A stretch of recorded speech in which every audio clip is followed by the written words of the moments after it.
Ketika duduk bersama sahabat yang bekerja di Apple Incorporated di Bay Area awal tahun ini, sebuah informasi masuk membuat kepala Bosman berpikir keras, yaitu strategi penanganan ekonomi Amerika ketika pandemi yang melakukan printing money lebih dari $3 triliun atau 3.000 billion atau 15 kali APBN Indonesia printing money-nya. Sebagian dana tersebut dibelikan kripto yang kemudian ditahan sebentar, yang tak lama kemudian didumping, dibuang agar dunia kripto jadi hancur. Kita fokuskan informasinya. Dalam strategi cetak uang yang dilakukan untuk menangani pandemi di Amerika, maka ada 10-15% dana yang dicetak tadi ternyata sebagian dipakai untuk menyerang cryptocurrency. Begini penjelasan singkatnya. Kripto terutama Bitcoin dianggap ancaman dolar terbesar di masa depan yang harus dihancurkan dan dibantai dengan satu peluru. Printing money berbasis short selling kripto. Apa nggak teranjrit-anjrit komentar yang keluar dari ludah Bosman mendengar info itu? Aslinya di kepala sendiri memuji MMT yang juga punya nama lain New Economic Model. Karena ternyata MMT bisa buat senjata dalam currency war. Di sisi lain dapat ilmu lagi yang menjawab mengapa dolar masih jadi yang terkuat di dunia.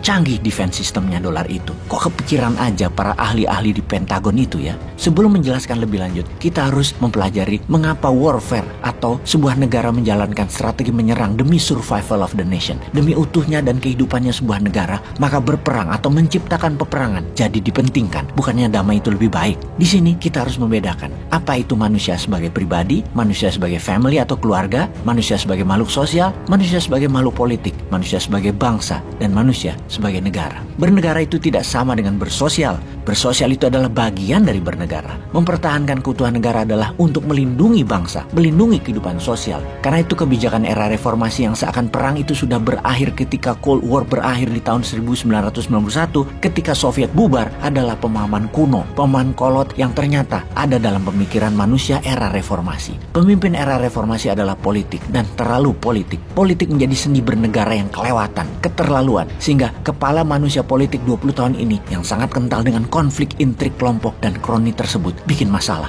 Bahkan pelajaran bernegara di sekolah-sekolah jauh dari bela negara. Pemahaman dasar negaranya rendah sekali, apalagi pelajaran sejarahnya hanya hafalan. Anak muda usia 43 tahun ke bawah, generasi milenial, generasi zilenial, dan terakhir generasi penyintas COVID, rendah sekali pemahaman sejarahnya dan pemahaman apa itu bernegara. Generasi ini terkecoh oleh negara yang namanya politikus reformasi yang usianya sekarang mungkin antara 45-75 tahunan, yang saat ini banyak jadi politikus di partai dan di parlemen. Terkecoh karena seakan mereka yang paling pantas mengelola negara dan cara mereka bernegara adalah yang paling benar. Bersama informasi ini sesungguhnya adalah otokritik, karena Bosman pun termasuk bagian dari yang mengecoh, yang sekarang tersadar bahwa semuanya sudah berubah dan harus berubah lagi. Jadi kita rangkum dua informasi awal. Printing money memukul musuh dolar yaitu cryptocurrency dan menjadikan uang beredar untuk meningkatkan produksi serta kebutuhan yang merupakan bagian dari perang currency. Dan pentingnya perang untuk survival of the nation. Perang ada banyak bentuknya, ada biological warfare, ada economic warfare, ada currency warfare, terus ada belasan, dan tertinggi adalah military warfare, perang bedil-bedilan.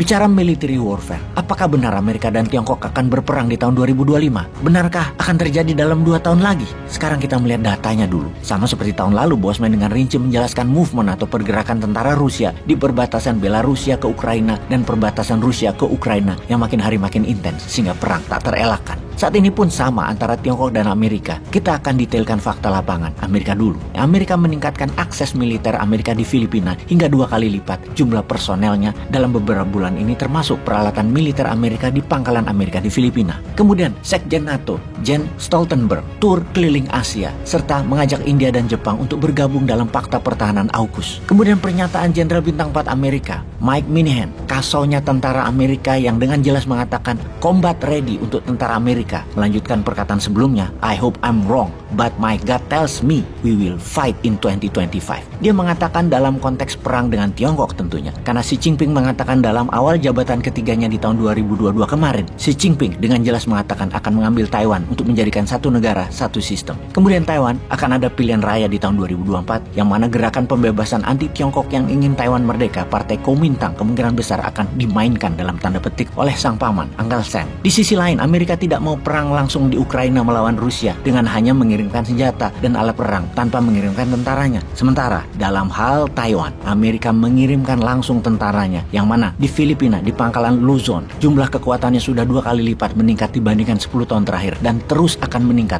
Ini harus kita waspadai tentunya. Selain di Filipina, Amerika juga meningkatkan buffer area peralatan logistik di Kepulauan Guam. Dengan saat ini sudah ada 5.000 marinir di pangkalan tersebut. Mao Ning, juru bicara Kementerian Luar Negeri Tiongkok, dengan keras mengatakan Amerika untuk tidak mengintervensi kebijakan satu China, menyatukan Taiwan dengan Tiongkok. Kemudian memperingati Amerika jangan pernah menjadikan Taiwan negara merdeka. Dan terakhir, memerintahkan Amerika menyetop semua kegiatan penguatan militer di Indo-Pasifik tersebut. Sekjen NATO kemudian mengatakan, menjawab komentar pejabat Tiongkok tersebut dengan mengatakan bahwa ketegangan tidak bisa dihindari antara negara bebas demokrasi dengan negara otoriter. Sebentar, kita tajamkan kalimatnya. Negara bebas demokrasi versus negara otoriter. Agaknya disinilah kalimat propaganda sekutu oleh Jens Stoltenberg mulai diamplifikasi dengan kode negara demokrasi, negara bebas. Dengan arah bicara maksudnya adalah kalau Anda negara demokrasi, Anda harus jadi aliansi sekutu, atau Anda termasuk negara otoriter yang tidak menegakkan demokrasi yang akan diperangi. Semoga